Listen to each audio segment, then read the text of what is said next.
My great-aunt told me at 18 that my grandmother's inheritance didn't apply, because she had raised me out of charity. I signed the papers she asked me to. 12 years later my cousin called me asking for 30,000 pesos for a surgery because her mother had spent the inheritance I signed away. Last Saturday at 1 in the afternoon my cousin Maribel called me. It had been 12 years since she'd called me. I picked up because I thought it was the dentist next door asking about the rotation.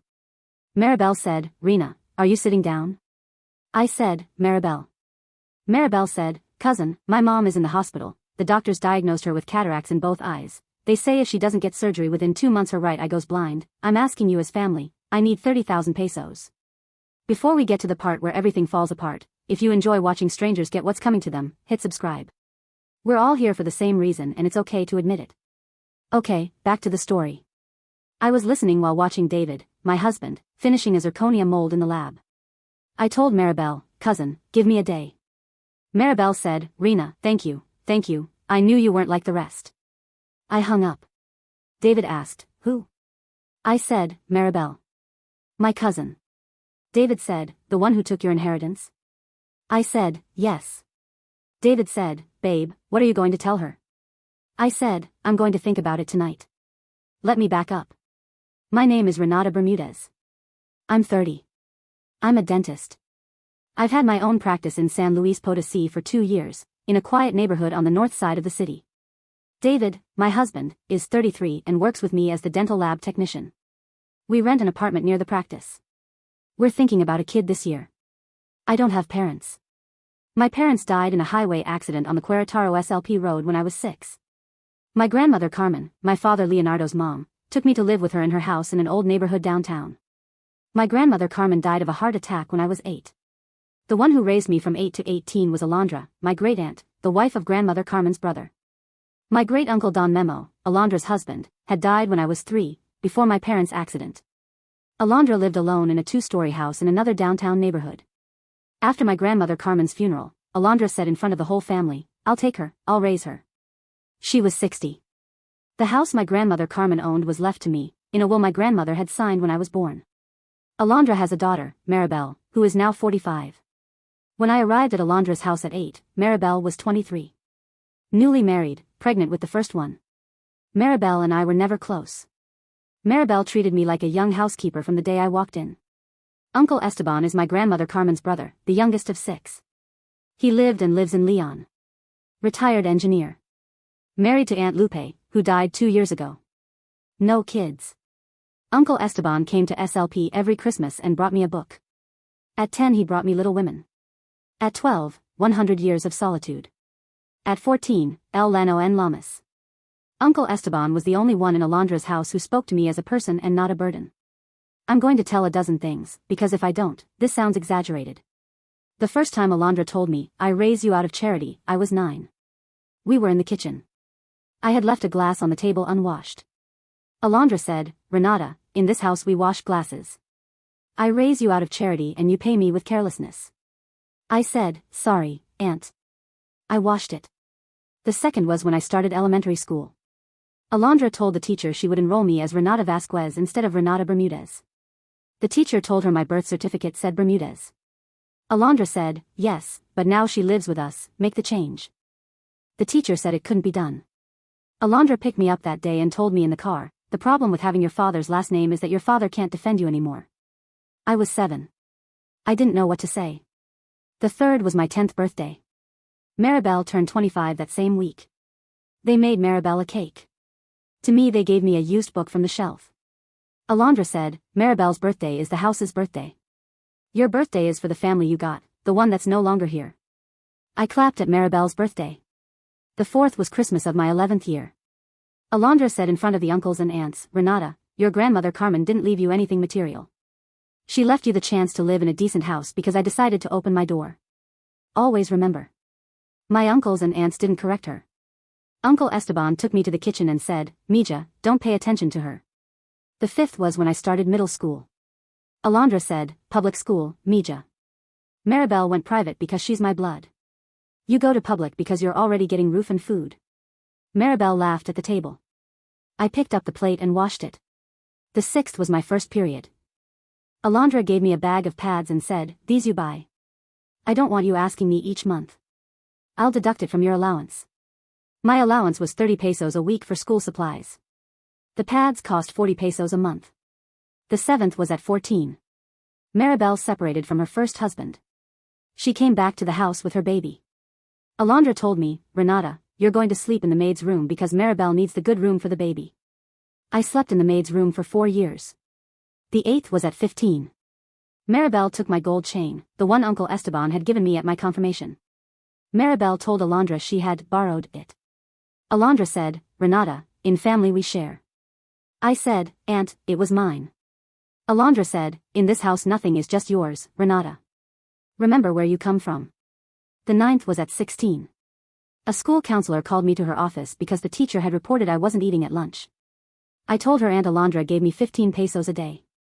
The counselor called Alondra. Alondra told her, Renata is an inventive child. That afternoon Alondra told me, if you ever talk about this house outside this house again, you leave. I was 16. I had nowhere to go. I shut up. The 10th was at 17. The high school principal told me I had the GPA to get into UASLP for dentistry. Alondra said, Renata, professional careers are paid for the children. I raised you out of charity. Charity is roof and food. Charity is not university. I told Alondra, I'll work to pay for it. Alondra said, as you wish. I started babysitting on Saturdays at 17. The 11th was turning 18. Alondra told me on my birthday, Renata, on Monday you're coming with me to the notary. There's a pending paper about your grandmother Carmen's house. Since you've come of age, we need to close the matter. I asked, Aunt, what house? Alondra said, the house where your grandmother lived, you know, the downtown one. Many years ago, before my brother's wife your grandmother died, she left a strange paper.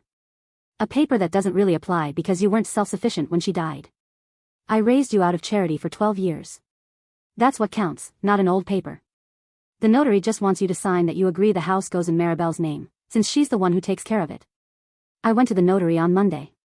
Maribel was already there. Alondra too. The notary asked me if I understood what I was signing. I said, yes, sir. I signed. Alondra patted me on the shoulder on the way out and said, always remember that in this family we all take care of each other. Maribel smiled. I got home, packed a bag that same night, and the next day I called my Uncle Esteban in León. Uncle Esteban said on the phone, Renata, what happened? I told him. Uncle Esteban went quiet for a minute. He said, daughter, take the bus this afternoon, I'll pick you up at the León station. We're going to talk to a good lawyer, we're going to try to reverse the paper. If it can be done, we fight it. If it can't, you don't go back to that house. The 12th is the trip to León. Uncle Esteban took me to attorney Rentería the next day. The attorney reviewed grandmother Carmen's will. He told me, daughter, what you signed closes the matter. The challenge clause had a window of 2 years after coming of age. Today is Monday. You turned 18 last Friday. We have margin, but the procedure costs 45,000 pesos in fees and filing. Do you have that money? I said, no. Uncle Esteban said, I'll cover it. I said, Uncle, thanks, but no. The attorney said, daughter, think about it carefully. They're taking from you a house worth 1,200,000 inch. I said, Counselor, I've spent 12 years hearing that I live on charity. If I win the house by fighting, I'll also win a story Alondra will tell about me the rest of my life. I'd rather lose the house and win the silence. Uncle Esteban squeezed my shoulder. He didn't insist. I stayed living with Uncle Esteban and Aunt Lupe in León. I enrolled in dentistry at UASLP through the distance program the next semester. I worked as a waitress at night at a torta chain in León and as a dental assistant on weekends at a clinic near the medical center. Aunt Lupe cooked for me every night. My Uncle Esteban lent me 40,000 pesos when I was 22 and started losing my vision, and they did surgery for early onset cataracts. I paid back the 40,000 pesos in monthly installments over 18 months. I graduated at 26. I worked 3 years in private SLP clinics renting a chair. I opened my practice in SLP at 28. I met David through one of my first cases. He was making the prosthetic for a patient. We got married a year and a half ago. Aunt Lupe made it to the wedding. She died 3 months later. 12 years. I didn't see Alondra or Maribel again from the day at the notary. My grandmother Carmen's house Maribel kept selling off bit by bit. Loans with the house as collateral. A second mortgage for a business of Maribel's that didn't work. Maribel divorced her second husband at 40. Her 2 kids live with their father. Maribel asked Uncle Esteban for money twice. Uncle Esteban said no both times. The bank took my grandmother Carmen's house a year and a half ago. They demolished it. They're building an apartment building on that lot. I found out from a distant cousin who drives by. Alondra has been living for a year and a half in a room Maribel rents behind a garage in a working-class neighborhood on the south side of SLP. Maribel lives with her. Maribel works part-time at a pharmacy. Alondra collects a small pension from great-uncle Don Memo that barely covers half the room. Saturday Maribel called me asking for 30,000 pesos for the surgery. Sunday morning I called her. I said, Maribel, I have the answer. 8 years ago I was 22 and I started not seeing well. Aunt Alondra always told me it was from too much reading and never took me to a doctor. My uncle Esteban in León lent me 40,000 pesos for early onset cataract surgery. I paid him back the 40,000 in monthly installments over 18 months while studying dentistry and working as a waitress. I don't owe anything to your mom. Your mom doesn't have an open account with me either. If you need 30,000 pesos for the surgery, you can ask the person who spent the 1,200,000 from the house I signed away at 18. Take care. Maribel went silent. She told me afterwards, in a low voice, Renata, we don't have anyone left. I said, Maribel, I wasn't your friend. I was your cousin, and the two of you reminded me of that for 12 years. I hung up. My uncle Esteban called me that same afternoon. I told him about the conversation. Uncle Esteban is 70. He lives alone in León since Aunt Lupe died. He told me, daughter, don't pay for Alondra's surgery. It took her 16 years to repeat to you that you lived on charity. Let her learn what the word means. I said, Uncle, I won't pay. Uncle Esteban said, daughter, I want to tell you something else. Your grandmother Carmen, my sister, left that house for you. I couldn't do much either when you signed at 18. But I'll tell you something, the house wasn't the gift. The gift was her. Carmen knew this family was going to break. She left you the house so you'd have a floor to start from. The floor failed you.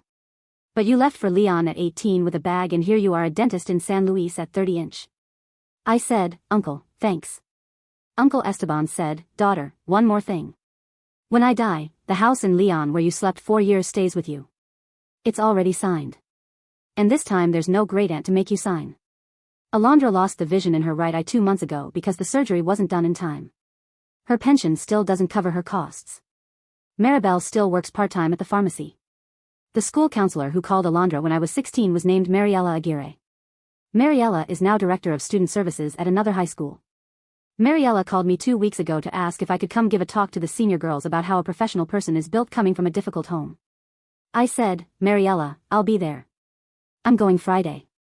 Don Memo, the great-uncle, used to say that family was measured by who showed up at your wake. My grandmother Carmen had a full wake. Alondra hasn't died yet. When she does, Maribel will be there and I won't. And Alondra chose that at age 9, when she told me in the kitchen that I lived on charity for an unwashed glass.